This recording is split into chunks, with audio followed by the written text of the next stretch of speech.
welcome to the 19th episode. Welcome. Season 2 Box Score Sports. I'm Minnie. I'm Ski. I'm JMO. I'm Brad. I'm behind the camera. Sir Brad. It's going to be a good one. Yes, sir, Brad. Got a lot to talk about. Short amount of time. We'll get right into it. Stay tuned for the interview with Mark Wilson, a former NFL player and D1 football star. Sir. It's going to be a good one. Played with Hall of Aaron Famer. Rodgers. Hall of Famer. Played with Aaron Rodgers. Sir. It's going to be a good one. Get into BB Sports. Basketball. Yeah. You know, Last week, record. played against We're 14 and Browerville on Saturday, beat them. Played against a different team the other day and beat them. holding forward. Holding forward on Thursday and beat them. That was it. What about you, TK? Last week, Thursday, we had a quad in Atwater. Wrestled West Central first, beat them 44-22. Then Railton, 48-15. That was a big one. Yeah, big conference. And Atwater, 56-23. And then Friday, we wrestled Bertha in Quad County. Beat Bertha 50-118 and Quad County 57-18. So, good week last week. And then tonight, we have a duel against Long Prairie Browerville. Should be a good duel.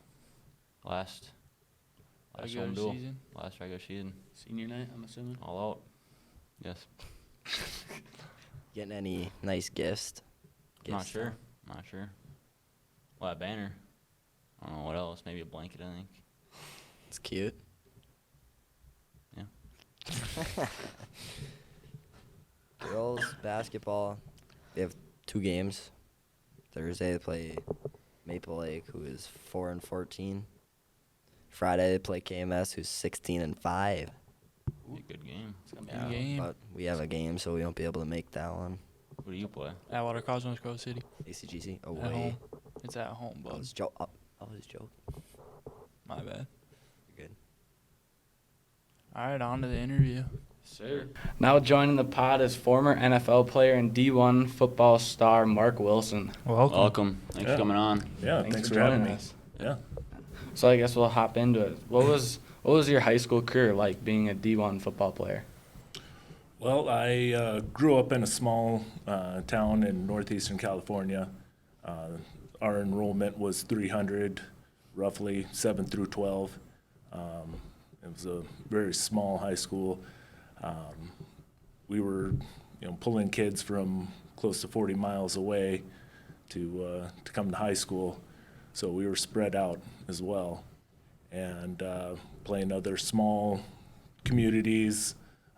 Sometimes we'd have to travel by bus up to 5 hours away just to play a league game. And, going into Division I football was a bit of a jump. So I redshirted my freshman year and then worked my way up to being a starter after that. So I was a 4-year starter. And yeah. Right. Awesome. What was the recruiting process like? Well, I started getting letters from various colleges and universities around the country. I think before my junior year, and then what wound up happening is the way that it was explained to me was there was a referee that reffed the football and basketball games, and he was down in Reading, which is kind of the big city. It's about 100,000 people there. They recruit from the JC over there, and it was the University of Washington offensive line coach. He was down there looking at somebody else, and this referee just so happened to be there, and he had asked him if he had taken a look at me yet, and the guy said, no, I'd never heard of this kid before. And so he's like, well, you're here, you might as well make the hour drive, go up there and see him. So he wound up just showing up at the school one day, and they pulled me out of class and brought me in and shook hands, talked to him for a little bit, and after our conversation, he said, we'd like to start recruiting you if that's possible. And I was like, oh, yeah, of course. So, anyways, once they started looking at me, then some other schools started to take a look at me as well. We had gone to a Cal football game. It was a community, like a group of us. There's probably 100 of us that would go down and watch one Cal football game every year, and that was kind of my first choice. And my mom wound up sending them some of my film, and then they started recruiting me as well. Not quite as heavily as some of the other places. Nevada Reno had offered me a scholarship after it was my junior year. I went to a football camp there and performed well. And after the camp, they pulled me into the office and said that they had a scholarship for me if I wanted it. And then Fresno State was another school that was looking at me pretty heavily. Washington. And then Cal wasn't really on the radar, but then one day the head coach, Tom Homo, called me up out of the blue and told me that they had been watching my film and they liked what they saw and they wanted to offer me a scholarship. So naturally I took it. So. For sure. What other sports did you play in high school? Football, obviously, basketball, and baseball. Nice. Is football your favorite? Actually, basketball was my first love. Football, our school wasn't known for its football program. My junior year, we started with 13 guys on the team, and then as the season, right away we lost one guy. He got injured and wasn't able to play, and then we lost a second guy shortly after that. So we had 11 guys on the team, and we all played every last down, offense, defense, special teams. And needless to say, we weren't very good. But then my senior year, the junior class, they had quite a few guys that were into football, and they joined the team, and then we had 20 some odd guys. We bumped down into a smaller league where we were playing schools that were more our size, and we started having success and won the section for football that year. So, but in basketball, we were good every year. My sophomore year, we finished third in state, and we were in the section playoffs pretty much every year. So. Wow. What was it like playing at Cal? It was a childhood dream. I mean, it's a lot of fun. Got to meet a lot of interesting guys. Cal pretty much recruits just in California. We did get a couple guys from Texas, one from Connecticut, Hawaii. But for the most part, the majority of the team was made up of Southern California boys. But yeah, it was a bit of a culture shock, coming from a small community and then going into to Berkeley, which is kind of peace and love. Yeah. What was a day in a life like of a Division I football player?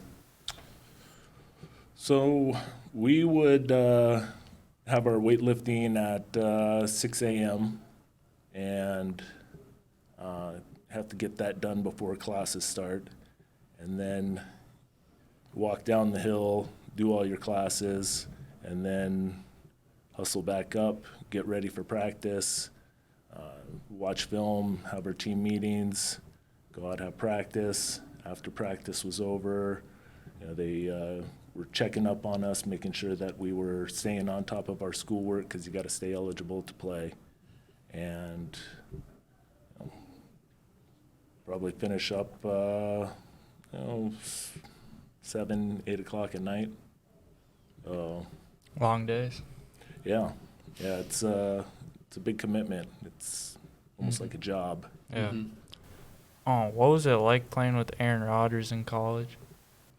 Aaron, it was a lot of fun playing with Aaron. He's an incredible athlete.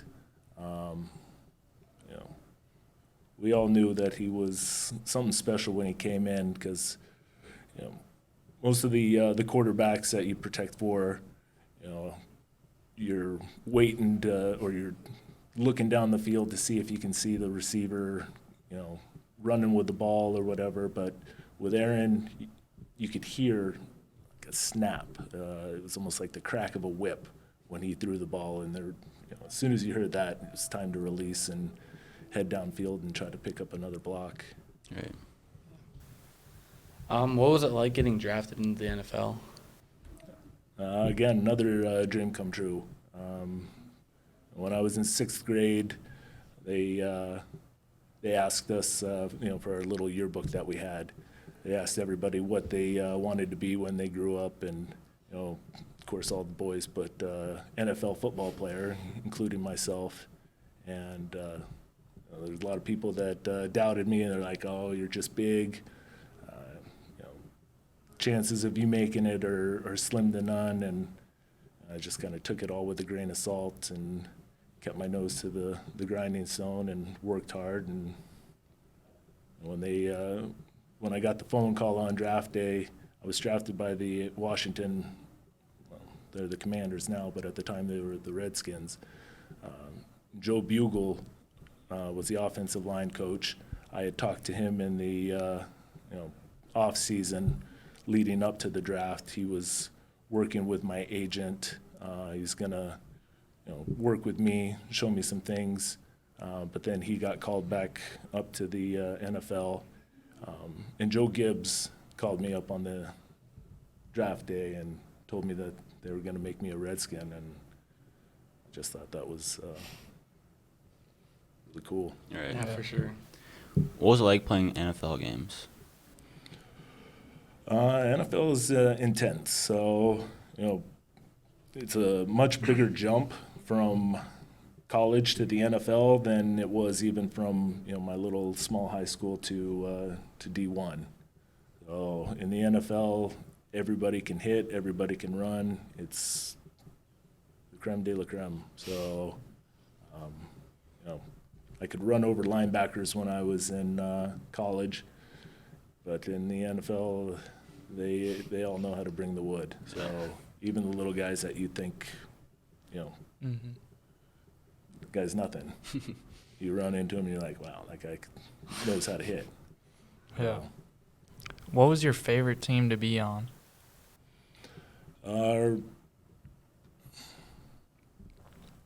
Of course, I enjoyed my college days. I think that was probably the most fun I had with the sport.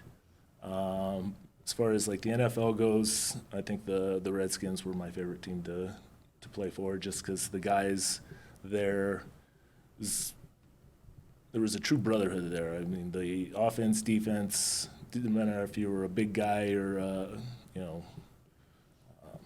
specialist. We all hung out together outside of football. We'd go fishing, we'd go hang out, go to the clubs, and it was just a real camaraderie to that team.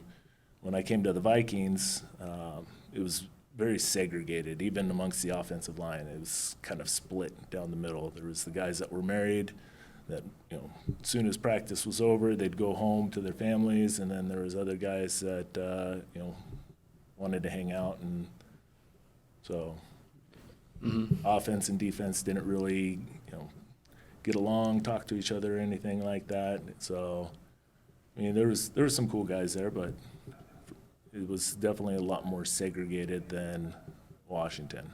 Yeah. Did you have like a favorite teammate, or was? No, I don't think I had a favorite teammate. I played with a lot of big names and met a lot of guys that I had grew up watching when I was a kid. There's a lot of awesome guys that I got to meet and play with. I'd say there was probably more egos in high school than there were in college, and even less so like in the NFL. So and that's something that kind of always stuck with me too. Is coaching staff would say, "Hey, check your egos at the door," and a lot of guys were good about doing that. Some guys, not so much. I mean, there were some big egos in the NFL, but for the most part, everybody was pretty cool. Right. What was your best memory from your career? I'd say it'd be college when we beat USC in 2003. The time they were allowing less than 50 yards per game on defense, and we tore them up. I can't remember how many yards we wound up getting that game, but first play from the line of scrimmage, I think we almost ran like a 95-yard touchdown. Sheesh. So, and we were up on them pretty big. Aaron was there quarterbacking, and USC wound up coming back, tying up the game. We sent it into triple overtime, and then we won by a field goal.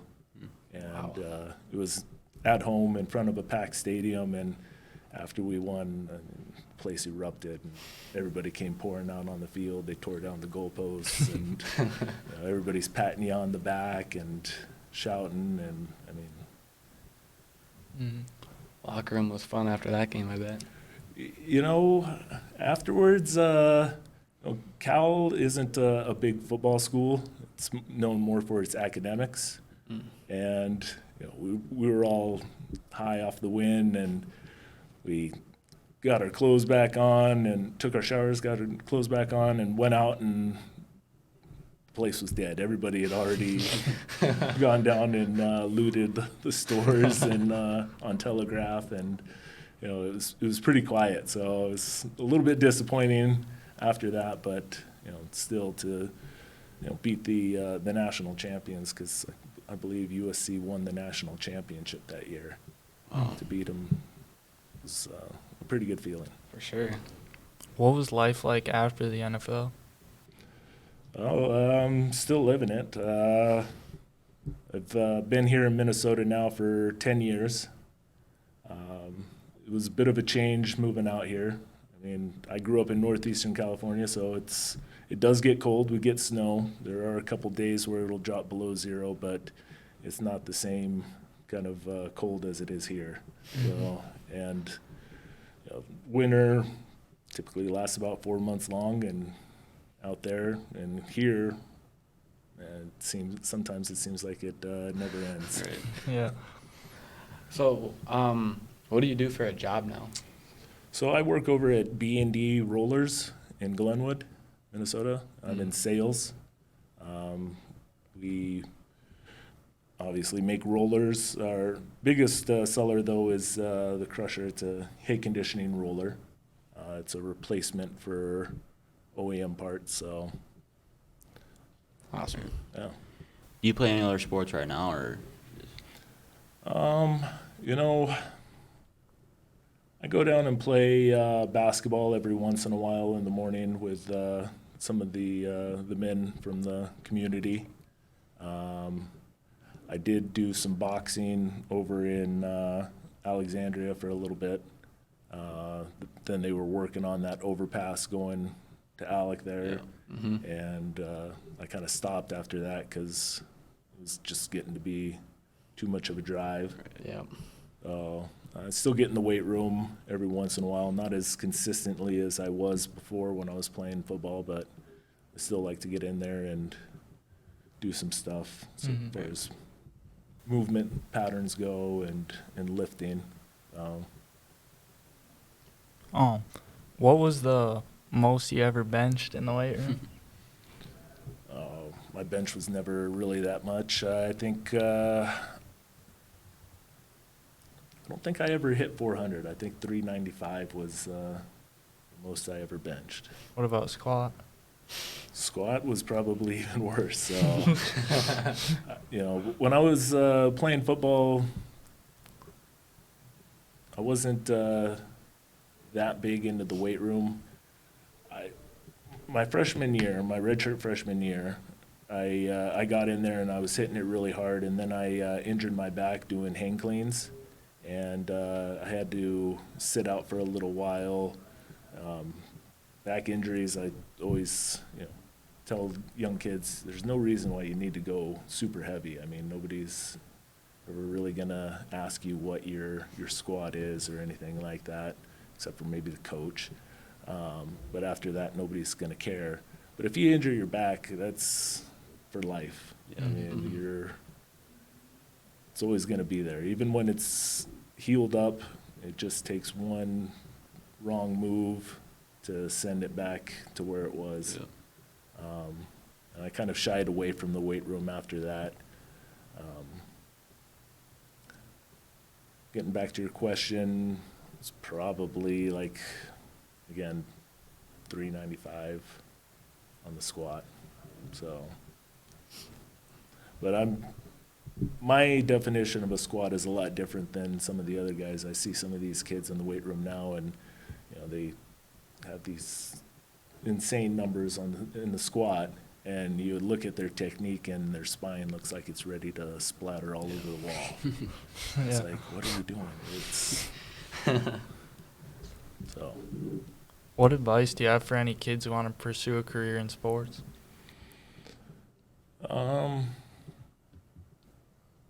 Be a student of the game.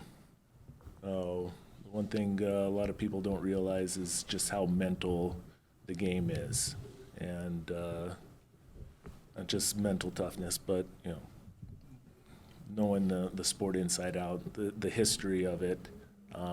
So be a student of the game. Another one I like to say is embrace the suck. Some kids like to just be on the team so they can wear a jersey on Friday and stand on the sidelines. They don't really put the effort in. It's got to start before practice even begins. You're getting yourself mentally prepared as you're strapping up to go out on the field. And my mom always said, give 110%, give 120%. She'd always, some insane number that was completely unattainable, but it just made me think that I got to always put my maximum amount of effort, and when I think I'm giving it my all, dig deeper and try to give it some more. So that's stretches, individual, into offense, and then into team, and then conditioning afterwards. I always like to look down the line and see who was sucking air, and I'm sucking air too, but I'm gonna dig deeper and beat you on this one. Right. Make everything a competition. And then when you have nobody else to compete with, you compete with yourself. Who is the most famous person in your contacts? In my contacts, Mm-hmm. you talking on my cell phone, Yeah, my on your phone. Facebook. Cell phone.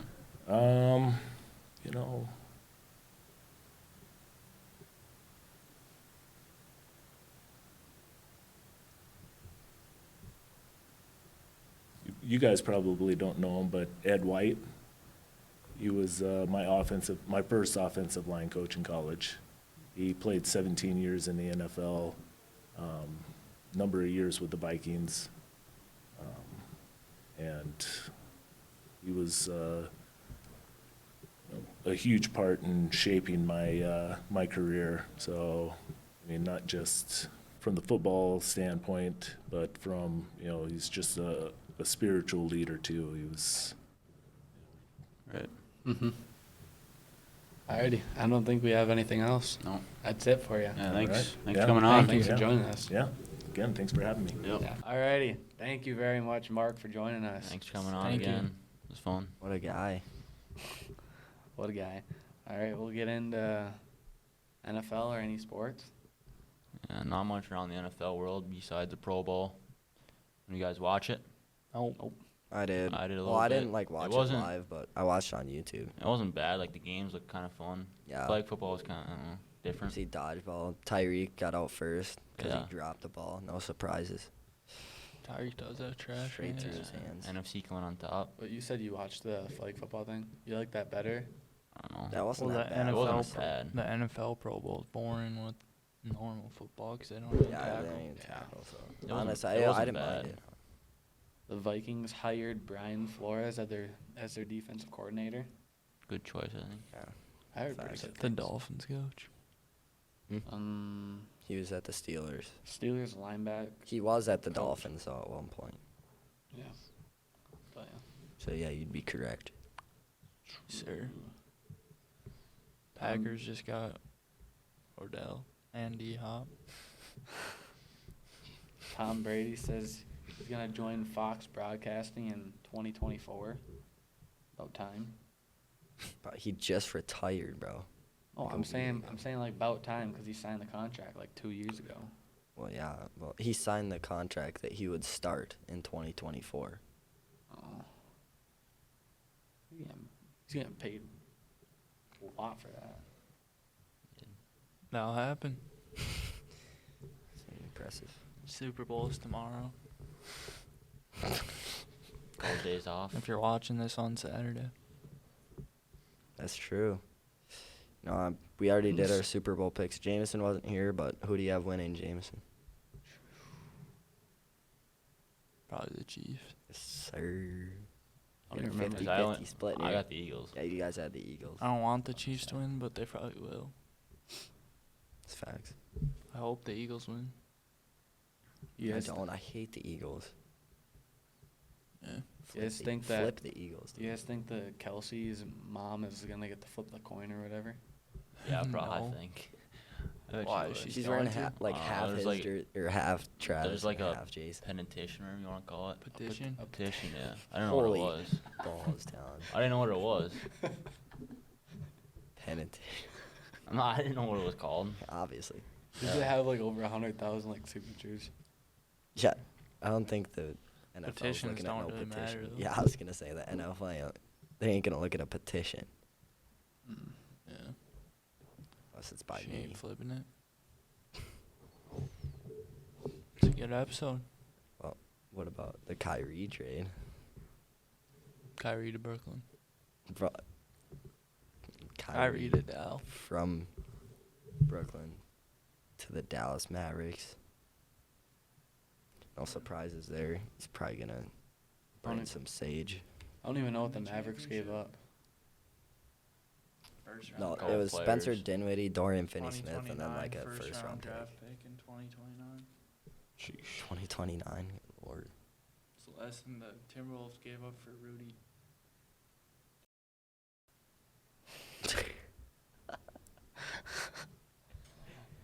All right.